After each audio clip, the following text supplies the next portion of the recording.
parents ont besoin de s'asseoir à partir de ce jour et de regarder leur vie. Qu'est-ce que je dois arracher? Qu'est-ce que je dois détruire? Qu'est-ce que je dois ruiner? Quand tu as analysé tout ce qui doit être détruit, à partir de là maintenant, tu dis qu'est-ce qu'il faut maintenant que je plante? Parce que maintenant, ce que tu as planté là, c'est ce que tu vas maintenant manger. Ce que tu vas bâtir là, c'est ce qui va maintenant servir pour ton avenir. Alors analyse. On bâtit avec des actions et des paroles. On plante avec des actions et des paroles. La parole de Dieu et la prière sont capables de te sortir de tout bien dans lequel tu as été. Je dis bien, rien que la prière et la parole de Dieu. Capable de t'enlever, même si tu es tombé dans n'importe quel piège, le Seigneur t'enlève et il te place comme ça. Tu sais vraiment que Dieu t'a appelé pour être la lumière de ta femme. Tu sais qu'il t'a appelé pour être l'intercesseur. Celui qui se tient, il prie et il déclare, c'est ça qui arrive. Mais parfois, tu laisses que le diable te racle. Et une fois qu'il t'a raclé, il t'a jeté en prison. C'est maintenant lui qui te dit ce que tu dois dire. Parce que regardez les talibans. Quand on arrive quelqu'un, on lui met devant le média, on dit dis comme ça. Lis ceci. C'est maintenant lui qui dit. Et il lit le contenu de ce qu'on veut dans son pays. N'accepte plus être saisi à partir de ce jour. Que tous les pièges que les méchants ont planifiés devant toi pour te rendre esclave. Et au lieu de bâtir ta famille, tu vas te retrouver à l'aide de Dieu, tu vas te les détruire.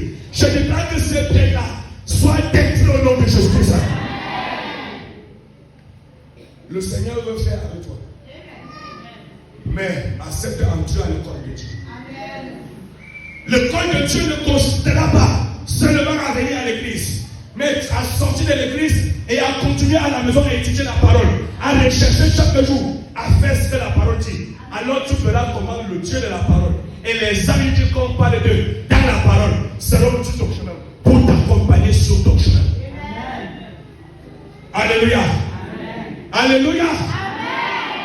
Si tu ne pries pas pour ta famille, les problèmes de ta famille vont détruire les autres et te détruire. Si maintenant tu penses que tu es bien et que non, c'est les autres qui te souffrent, reste tu ouvre les yeux. Quand l'ennemi va finir d'écraser, les autres vont venir t'écraser. Tu n'es pas sorti de la famille dans laquelle tu es sorti pour être indépendant. Personne n'est indépendant sur cette terre. Si c'était le cas, la terre ne dépendrait pas du souffle. La terre est la meilleure, il faut que le souffle monte de temps en temps pour l'oxygéner pour qu'il puisse s'exprimer. Alors, et en tant qu'un instrument, choisi par Dieu et placé dans ta famille, choisi d'être l'intercesseur et l'arrangeur de problèmes. Celui qui bâtit les bonnes choses dans la famille. Qu'on te comprenne ou pas, le jour arrivera qu'on te comprendra. Et qu'on te comprendra, on dira que c'est ton Dieu qui avait raison. Et on va commencer à prier au nom de ton Dieu. On va commencer à dire où est le Dieu du pasteur Christ? Où est le Dieu de la sœur Josaï? Ce que tu as fait dans sa vie, fais-le aussi pour moi. Il en sera ici pour toi au nom de Jésus. Je te le dis et c'est la vérité. Si tu ne fais rien pour ta famille, les problèmes de ta famille viendront te détruire. Pourquoi? Parce que tu peux tout faire sauf échanger le sang qui est en toi. Et les problèmes de ta famille sont liés à ton sang. Ce qui fait que si un sorcier te tente ta route, il n'arrive pas à te détruire. Il peut encore entrer dans ta famille et dire que bon, souvent dans la famille là, on meurt souvent de quoi? Dès qu'il connaît la maladie qui tue souvent les gens là-bas, c'est ça qu'il arrange, il met aussi. On dit que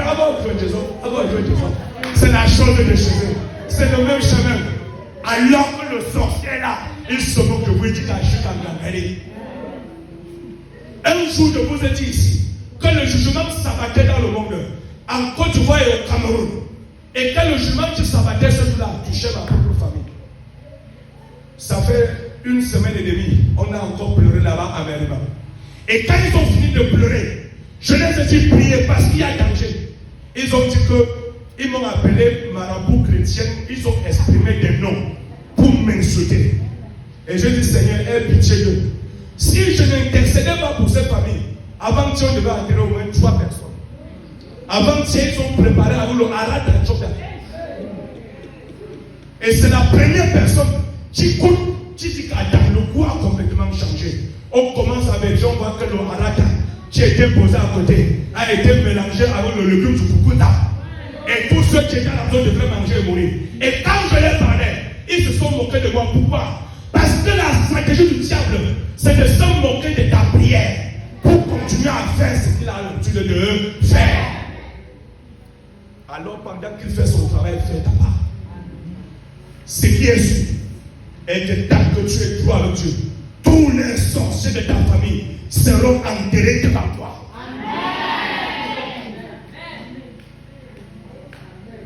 Oui, il y a des personnes dans les familles qui disent qu'il n'y a que moi. Et ils font alliance avec Satan pour récupérer les traces, les chances des membres de la famille. Ils tendent les pièges pour saisir les gens, pour récupérer les étoiles et prier à leur place. Il n'en sera pas d'exil dans ta famille au nom de Jésus. Amen. Je mets les sorciers de ta famille dans le trouble au nom de Jésus. Amen.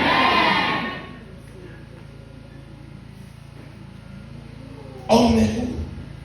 Après que le Seigneur a versé son sang à la croix de Calvaire. Lorsque Jérémie parlait au peuple de Jérusalem, ils n'ont pas compris. Quand tu lis Jérémie le chapitre 47, tu vois comment les autres hommes qui étaient restés à Jérusalem viennent demander à Jérémie que à l'heure ci, on a déjà déporté tellement de personnes pour amener à Chaldée et à Babylone. Nous, on va faire comment? Jérémie les dit rester ici. Et Jérémie les a dit, je vais consulter Dieu. Jérémie a consulté Dieu. Dieu a parlé 8 jours après. Et il les a dit que non, on doit rester ici. Et Dieu va toucher le cœur des rois de Chaldée et autres. Ils vont venir nous établir pour qu'on reste pour continuer à regarder le pays.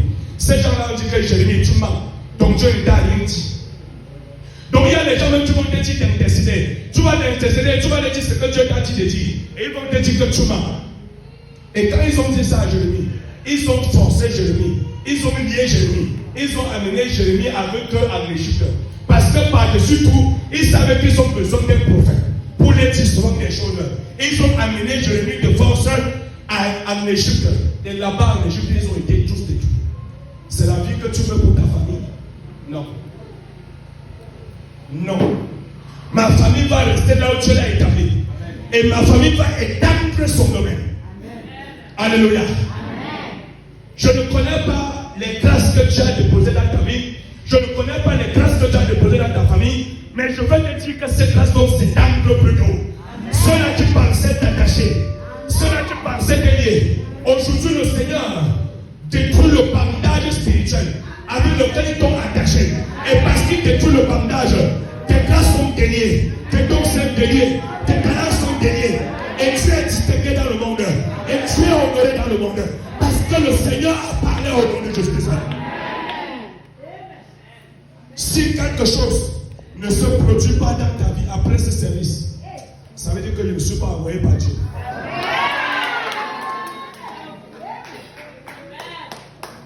Si quelque chose de positif ne se produit pas, ça veut dire que Dieu ne m'a pas envoyé.